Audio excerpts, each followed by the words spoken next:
In this episode of Contracting Conversations, understanding every perspective is important, especially your own. Renee Richardson and Jason Pickart explain why self-awareness is pivotal to conquering conflict resolution and how these skills could even apply to your life at home. I'm Scott Williams, along with my co-host Jim Valley, coming to you straight from our booth at the Nexus 24 conference in Jacksonville, Florida.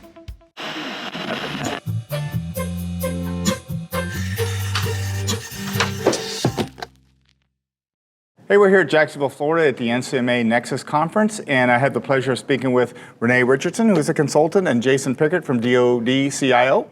And they're going to talk to us a little bit about their presentation that they did on teamwork and conflict. So how did it go? It went great. We had about 50 or 60 people, and we got to talk about different modes of conflict resolution and let people explore what their mode was.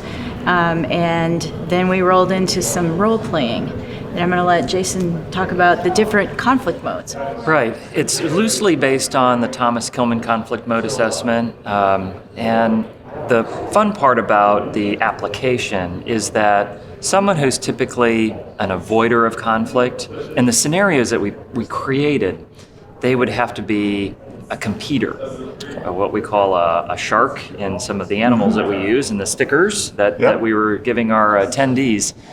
And so it gave them an opportunity to stretch some in scenarios that were built around the acquisition community and real scenarios that Renee and I experienced. Right. Both of us experienced some challenging conflicts, and what we did is we pulled from those in the acquisition world, and we let them not only role play a different conflict mode than what they're normally comfortable with, but we let them role play different members of the acquisition team. So we had industry business development, we had program manager, contracting officer, core.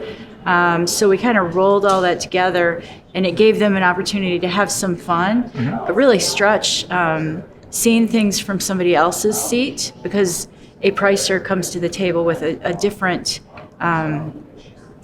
goals and different information that they need than maybe a program manager does. So we set up scenarios that were a little bit challenging, and we let them roll, and we assigned somebody as an observer, and we let the observer outbrief us, which there was always really insightful things that when you're watching an interaction between two people, you may not realize. So as a shark or a competitor, all of the observers said, yeah, we heard a lot of I need this, yes. I want this. Whereas when we moved into like a collaborator, we heard a lot more we.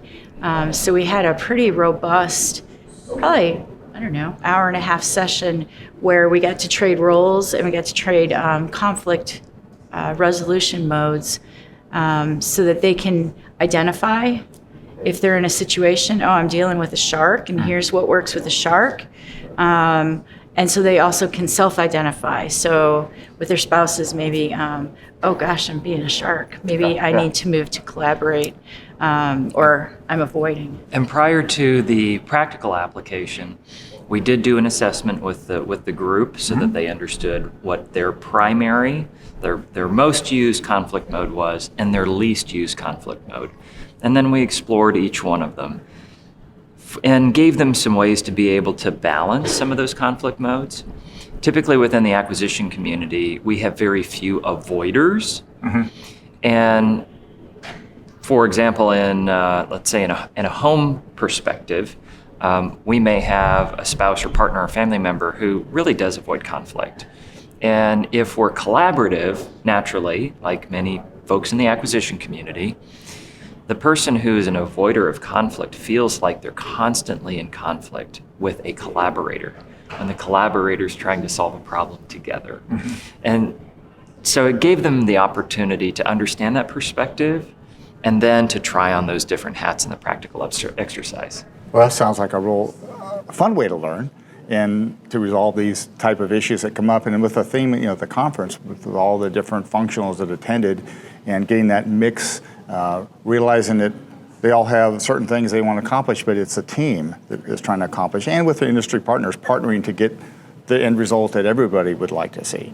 Realizing how you resolve conflict having that self-awareness and then realizing that other people aren't thinking exactly the way you are or might not have the same motivation, and wrapping that in together so you can accomplish things together is real important and a great way to learn. So a lot of hands-on stuff that you look like you guys provided, and I think people take away with a lot when they get to actually practice that. And then, like I said, get that self-awareness of my tendency is to be this way.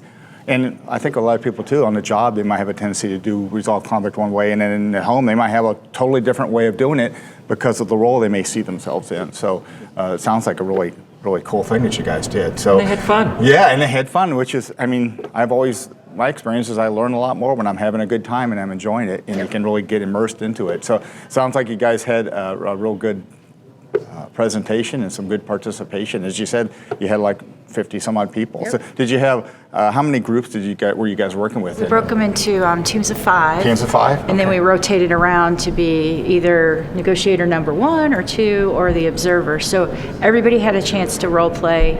Everybody had a chance to be an observer. So we gave them a good mix of opportunities both to participate and to observe and actually take notes and learn from that. I mean, we kind of melded the two learning modes of observing and actually doing. Great. I think, we talked yesterday with some of the teams that had acquisition success stories, but along the way, there are challenges and there are roadblocks, and sometimes you have a plan and it doesn't go according to your plan and you have to make adjustments.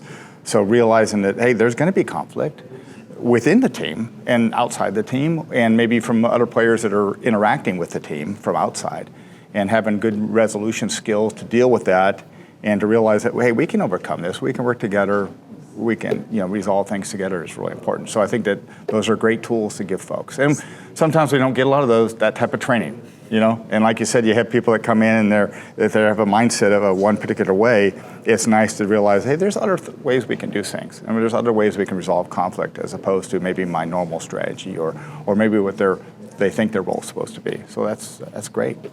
A lot of the conflict stems from having different motivations. Yeah. So if I'm the contracting officer, we gave them one where the contracting officer had a pile of work on his or her desk that was 10 feet deep, not enough time. This was a program that was supposedly going to end in 5 years for $100 million. She or he had way too much work to do and wanted to do lowest price technically acceptable. And then we had the program manager who had this important role of, this may go on way more than 5 years, and I want to be able to pick best value. So we were able to leverage the fact that within that team, there's always different motivations based on your role. So even if I'm usually a teddy bear or kind of a whatever you want, if I go to the table and I'm a contracting officer with 10 feet of work and there's no way I'm going to get to it all, and I can't do a full-blown source selection, I just don't have the time, it may turn me into a shark. Yes. So we talked a lot about the situation dependence of like the difference between, where do you want to go to dinner? Oh, I don't know. Where do you want to go to dinner? I don't know. I don't care. Whatever you want.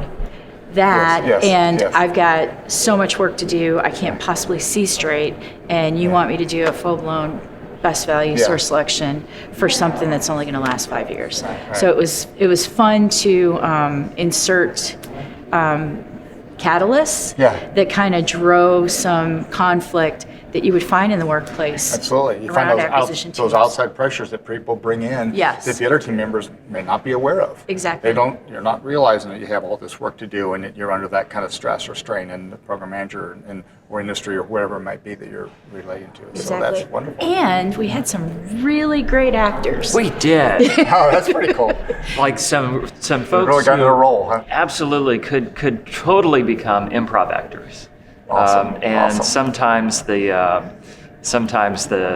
actors really got into it, and sometimes one person would throw something slightly off kilter, and it would cause the computer, the shark, to just break, and the team would break out in laughter. It seemed like they really tension enjoyed breaks. it. Yeah. Right. Well, sometimes I think when you're in that, you feel you're a certain role and you've experienced that other role a lot, and you're like, oh, I can't wait to step into those shoes and take that trade on when we're doing this, and it's kind of a neat way to learn too. Yeah, it was fun. It sounds like it was a great time. So We may have had more fun than the audience. I don't know. It's entirely possible. that's okay. Well, as we wrap up, is there anything you'd like to impart, or hopefully that the teams that went through the exercise took away with them as they leave the conference? One thing that we gave the team was not only the assessment and the scoring rubric and also the method that we used to walk through it,